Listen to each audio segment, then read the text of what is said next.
SBI multi cap NFO why and why not.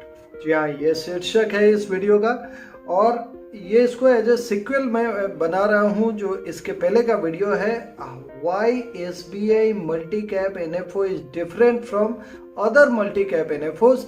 ये video पहले release हो चुका है और इसका लिंक डिस्क्रिप्शन में दिया गया है। अगर आपने उसको देखा नहीं है अभी तो पहले उसको ज़रूर देखें। और उस वीडियो पे बड़े सारे कमेंट्स आए, मुझे फ़ोन कॉल्स आते हैं, मैसेजेस आते हैं, बड़े सारे इंटरेस्टिंग सवाल होते हैं लोगों के, जो मैं यथासंभव उनका जवाब देने की कोशिश करता हूँ। मगर उनमें से 3 जो काफ़ी क्रिटिकल सवाल हैं, जो क्वेश्चंस हैं, जो मुझे ऐसा लगा कि एक ब्रॉडर पब्लिक को भी सहायता होगी इसके जवाब सुनने में, इसके लिए ये दूसरा वीडियो आपके सामने है। इसमें मैंने 3 सवाल छांटे हैं जो आपके सामने मैं पढ़ूंगा। ये काफ़ी रिलेवेंट क्वेश्चंस हैं और इसका जवाब देने की कोशिश करूंगा।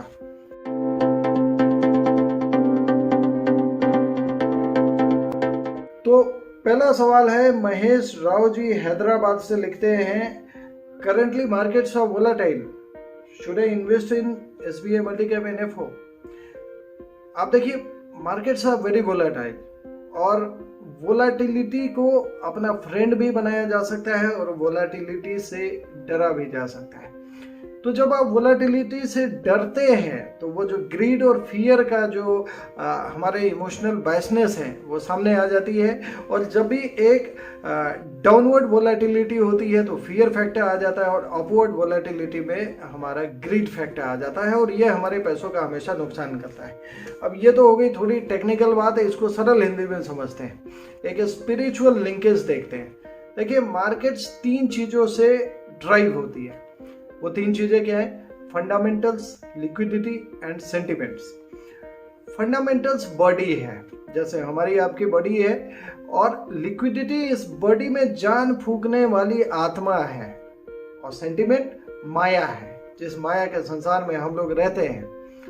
तो बाजार भी फंडामेंटल, लिक्विडिटी और सेंटिमेंट्स का ही खेल है। आप देखिए, अगर फंडामेंटल्स सही रहेंगे और लिक्विडिटी अगर अम्पल रहेगी तो लॉन्ग टर्म में भविष्य हमेशा अच्छा ही होगा।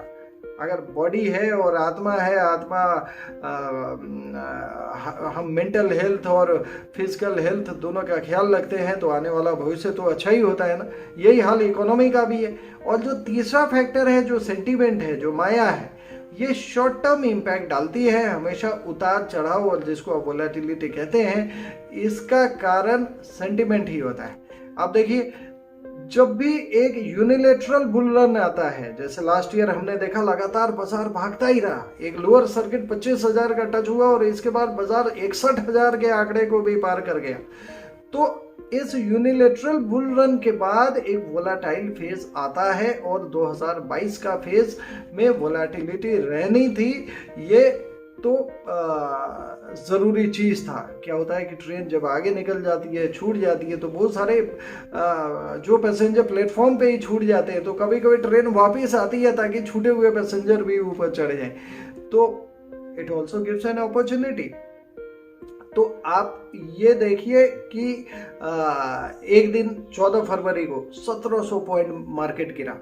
काफ़ी उस दिन उठापटक हो गई, लोग डर गए कि मार्केट में अचानक 1700 पॉइंट का गिरावट देखी गई।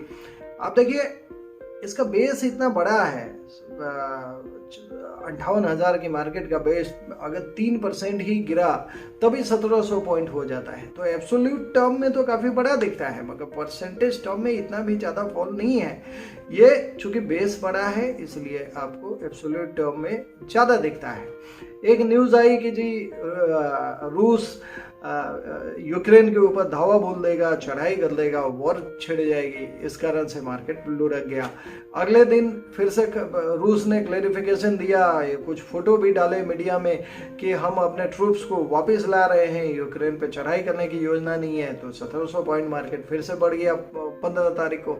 उसके अगले दिन फिर व्हाइट हाउस से खबर आती है कि जी रूस प्लानिंग कर ही रहा है अटैक का। तो ये जो खबरें हैं वो ये सब माया का संसार ही है, ये सब शॉर्ट टर्म इम्पैक्ट्स है, इसका कोई लॉन्ग टर्म इम्पैक्ट नहीं होने वाला है। दूसरी खबर ये है कि LIC का अपना IPO लॉन्च होने वाला है, DRHP परसों दाखिल हुआ है, LIC का मेगा IPO होने वाला है। तो बाजार की बहुत सारी लिक्विडिटी ये सक कर लेगा। बहुत सारे इंस्टीट्यूशनल इन्वेस्टर होते हैं जो अपने पैसों को सेकेंडरी मार्केट से निकाल के IPOs वगैरह में लगाते हैं, तो इसलिए भी बाजार वोलेटाइल हो जाता है।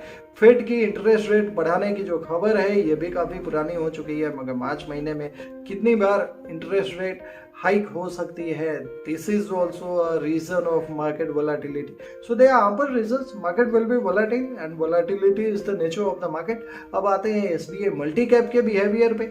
आप देखिए कोई भी NFO का पैसा फंड मैनेजर के पास इक्विटी में डिप्लॉयमेंट अगले 3-4 महीनों का टाइम होता है। ये पैसों को कुछ पैसे कैश में भी रखते हैं और कैश में रख के आगे 3-4 महीनों में इक्विटी में डिप्लॉय करते हैं। तो वोलेटिलिटी को कुछ हद तक यहाँ से रोकथाम कर लिया जाता है। इसके अलावा एक SIP का भी ऑप्शन इसमें दिया गया है मल्टी कैप NFO में कि आप एक लमसम पैसे डाल लें और इसके बाद मंथली सेविंग कर लें। तो अगर मार्केट वोलेटाइल है तो एक एवरेज कॉस्ट ऑफ परचेज होती रहेगी।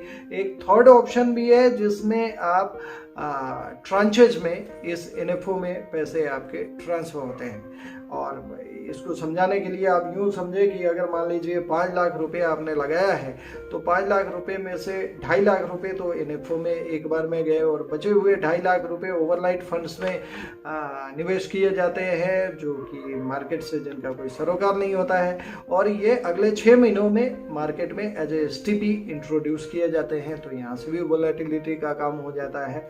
तो volatility is not a factor जो आपको रेसिस्ट करे मल्टी कैप NFO के लिए। Volatility is always an opportunity which should be encashed, and this NFO seeing the differential management जो मैंने पुराने वीडियो में समझाया है, you can always consider mister Mahesh Rao. तो हो सकता है मैंने आपके सवाल का जवाब दिया हो। कुछ और सवाल हो तो आप मुझसे पूछ सकते हैं कमेंट सेक्शन में लिख के। एक दूसरा सवाल है, अगेन काफ़ी महत्वपूर्ण है। I am a central government employ and I want to invest 5 lakhs in this NFO, what are your comments. ये श्याम किशोर जी हैं लखनऊ से।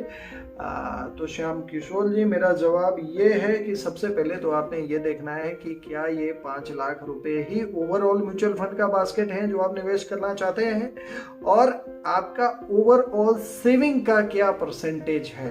तो 2 बातें हो गई। सबसे पहले आपकी कुल सेविंग, लिक्विड सेविंग जो है, कैश सेविंग है, अगर मान लीजिए एक सर्टेन अमाउंट है, 100 रुपया है, तो 100 के 100 रुपये म्यूचुअल फंड में डालना भी सही नहीं रहता। आप एक असेट एलोकेशन का पैटर्न बनाइए जो डिफरेंट असेट क्लासेज हैं, उसमें आपके बॉन्ड्स होते हैं या इंश्योरेंस होता है या म्यूचुअल फंड होता है, सब में आप डाइवर्सिफाई कीजिए। और इसमें हालांकि म्यूचुअल फंड का पोर्टफोलियो बड़ा हो सकता है क्योंकि निवेश का ये एक अच्छा साधन है, और म्यूचुअल फंड के अंदर भी काफ़ी स्ट्रैटेजीज होती है। रिस्कोमीटर में आप low risk, medium risk, high risk के फंड्स होते हैं। सो अब आपने देखना है कि ये 5 लाख रुपए आपका ऐसा ना हो कि ओवरऑल सेविंग ही हो और ओवरऑल सेविंग में एक ही NFO में आप निवेश कर दें। It should be a component of your investments. और अगर आप 5 लाख रुपए ही हैं जो इसमें आप डालना चाहते हैं, तो मेरे समझ से बेहतर होगा आप 5 लाख की बजाय 2 से 2.5 लाख रुपए ही डालें। बचे हुए पैसे को आप एक लिक्विड फंड में डाल दें और एक वीकली STP ट्रिगर कर दें। लिक्विड फंड SBI में SBI सेविंग्स फंड के नाम से है या SBI लो ड्यूरेशन के नाम से है, जिसमें कोई आपको एग्जिट लोड नहीं देना पड़ता। और हफ्ते की अगर STP आपने डाल दी तो महीने में 4 लेवल्स ऑफ मार्केट में जब ये NFO जब एक बार लिस्ट हो जाएगा मल्टी कैप का, तो इसमें स्टैगर्ड परचेज भी होता रहेगा। तो 2.5 लाख रुपए आपने इकट्ठे डाल दिए और बाकी 2.5 लाख रुपए इन्हें स्टैगर्ड मैनर डाल दिया, तो आपका जो काम है हो सकता है। और ये एज एन इनबिल्ट ऑप्शन भी इस मल्टी कैप NFO में दिया हुआ है, जो मैंने पिछले सवाल के जवाब में बताया है। So probably it gives you a clue, Shyam Kishore ji, thanks for writing. And then the third question is Mr. Raghav Chandra from Calcutta पूछते हैं, what is the risk of losing money in this multi-cap NFO? This is very critical question, very important question. बड़े लोगों के मन में ये सवाल आ रहा होगा कि भैया ये तो हाई मार्केट है, अब हाई मार्केट है और कितना हाई जाएगा, और लो मार्केट है और यही बॉटम है। ये कभी भी आप टाइमिंग मार्केट को नहीं कर सकते। मार्केट का हर हाई 5-10 साल के टाइम फ्रेम में ब्रीच हो जाता है, तो हाई की एक नई डेफिनेशन बन जाती है। There is no definition of the highs. और जहां तक सवाल रहा आपके पैसे के डूबने का, तो आप ये बताइए, एक म्यूचुअल फंड का जो स्वरूप होता है और इस मल्टी कैप फंड का जो स्वरूप है, इसमें 25% large cap, 25% mid cap, 25% small cap, और जो चौथा 25% है वो फंड मैनेजर के हाई कन्विक्शन आइडिया के हिसाब से पोर्टफोलियो है। और जो टोटल 5000 लिस्टेड स्टॉक है, जिसमें से टॉप 100 को लार्ज कैप कहते हैं, उसके बाद का 150 मिड कैप कहते हैं और 250 के बाद वाला स्मॉल कैप कहते हैं। हर जगह अगर एक्सपोजर रहेगा तो पैसे का डूबने का खतरा कब होगा? पैसे का तो तभी डूबेंगे जब हर सेक्टर की जो इकोनॉमी है हमारे अलग अलग सेक्टरों में बटा हुआ है, और हर सेक्टर अलग अलग कंपनीज में बटा हुआ है जो लार्ज मिड और स्मॉल साइजेस में आते हैं। तो क्या कोई ऐसी स्थिति आ सकती है कि पूरे हर कंपनी में ताला लग जाए, हर सेक्टर की बैंड बज जाए और पूरी इकोनॉमी ही डार्क फेज में आ जाए? ऐसा कभी नहीं होता। जो रिस्क होता है वो खाली पैसे के उतार चढ़ाव का होता है, और इस पैसे के उतार चढ़ाव के कारण आपका जो बिहेवियर पैटर्न है, जो आपका ग्रीड और फियर है, ये रिस्क है। तो कंट्रोल आपने मार्केट को नहीं करना है, कंट्रोल आपने ग्रीड और फियर को करना है। Staggered way of entry, staggered way of exit is always a solution to control your greed and fear, and you can make most from this multi cap NFO. So ladies and gentleman, there is no risk of losing money. उतार चढ़ाव का short term में जरूर risk हो सकता है, मगर अगर आप एक लॉन्ग टर्म के निवेशक हैं, अगर आप 5 साल से ऊपर का होरिजन रख रहे हैं, और अगर छोटा भी होरिजन है और आप इस में एक लमसम डालने के बाद एक SIP भी शुरू कर देते हैं, तो आपको वोलेटिलिटी के रिस्क से नुकसान होने के बजाय उल्टा फायदा हो जाता है। तो बने रहिए, मेरे इस चैनल पे ऐसे इन्फॉर्मेशन आते रहेंगे। आपके बहुत सारे सवाल हैं, बहुत सारे लोगों के फ़ोन कॉल्स आते हैं जो मैं शायद हैंडल नहीं कर पाता because there will be a flood. So try to put all your questions into the comment section near the video. और अगर आप फ़ोन पे ही अपना व्यक्तिगत कोई सवाल पूछना चाहें तो आप व्हाट्सएप कर सकते हैं मुझे, and I assure you reply as far as possible from my side. Thank you so much. Bye bye.